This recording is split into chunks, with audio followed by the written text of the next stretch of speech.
I wonder if Titania be awaked, and what it was that next came in her eye that she must dote on and exterminate. How now, that spirit? What might rule about this haunted grove? My mistress with the monster is in love.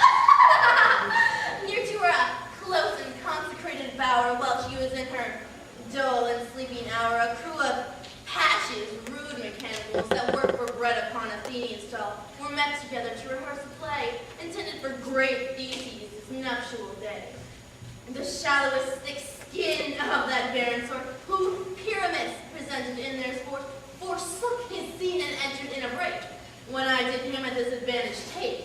And as his noble eye fixed upon his head, anon his beat must be answered, and forth my mimic calls, when they can spy, as wild geese to the creeping valor eye, or breath of padded coughs, many in sort, rising and calling at the gun's report, sever themselves and madly sweep the sky.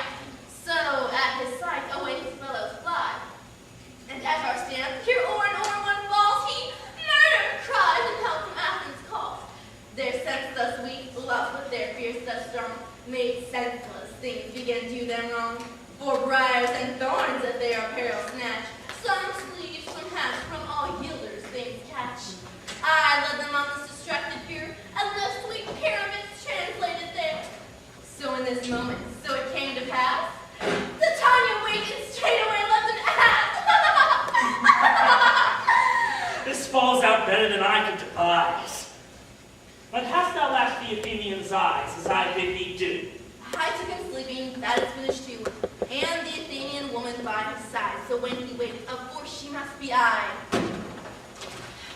Stand close. This is the same Athenian. This is the woman, but not the man.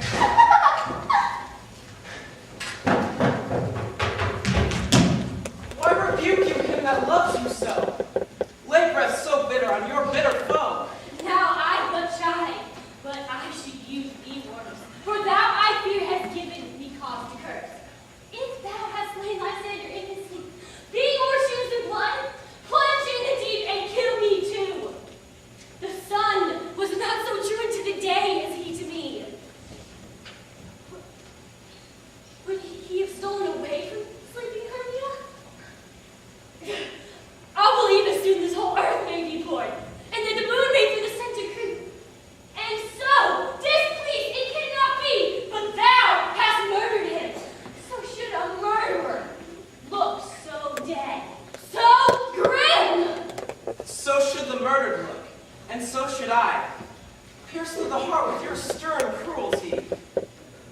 Yet you, the murderer, look as bright, as clear, as yonder Venus in her glimmering sphere. What's this to my Lysander? Where is he? Good Demetrius, wilt thou give him me? I'd rather give his carcass to my hounds. Oh, out, dog!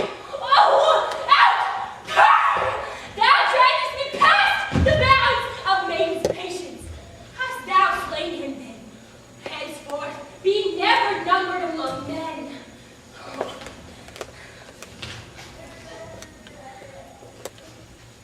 Oh, for once tell true! Tell true even for my sake! Durst thou looked upon him being awake? And hast thou killed him sleeping? Oh, pray touch! Could not a worm, an adder, do so much? An adder did it, for with thy doubler tongue than thine, thou serpent never had a stung. You spend your passion on misprized mood. I'm not guilty of Lysander's blood, nor is he dead for aught I can tell. Tell me that he is well. And if I could, what should I get them for? A privilege, never to see me more. And from thy painted presence art I so. See me no more, whether he be dead or no. There is no following her in this fierce vein. Here, therefore, for a while I will remain. So sorrow's heaviness doth heavier grow. Heard yet this bankrupt sleep that sorrow owe, which now in some slight measure it will pay, if for his tender here I make some stay.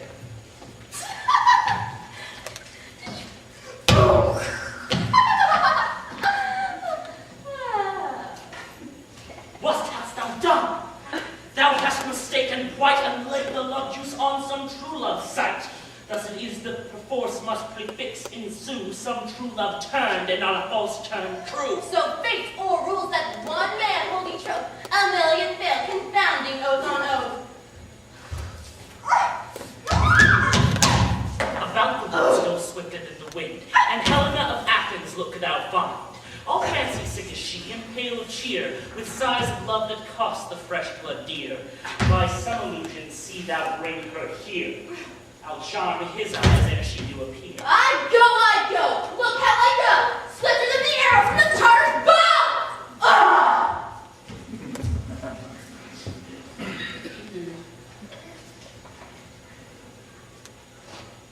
Flower of this purple dye, hit with Cupid's archery, sink in apple of his eye.